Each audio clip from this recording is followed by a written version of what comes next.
Wala pa. Oh, okay. Sige. Guys, oh, ano yun?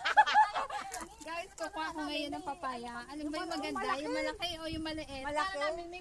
Kaya, pipitas ako ng papaya ngayon.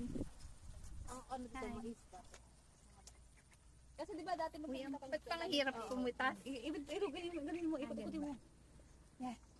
Kung hirap, oh yan, tara, nakakuha na ako. Ilan na kukunin ko? Isa lang, tama na yan. Ano kaya mo buhaw? Guys, ito nga po yung aking mga kasama at nangunguha ng papaya. So, ayan nga, nag-aalagawan pa siya.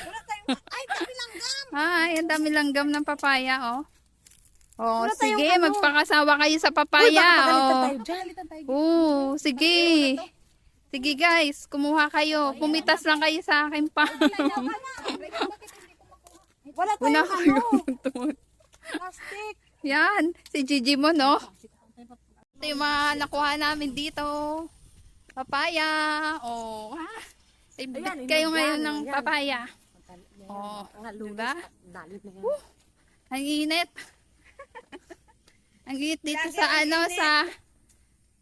ano, sa bukid. Ang hirap pala Kaya talaga tumira sa bukid. Maraming prutas. Daming Oh. nakakain.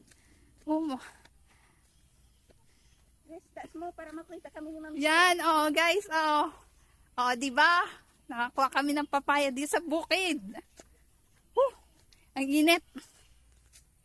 Ito nga ba si Ate Belen, isang timbang papaya ang kanyang dala-dala. Ah, yan, oh. Ang init. Kapatid ni, ni Paragading eh. Kaya nga, Kinabuno naman.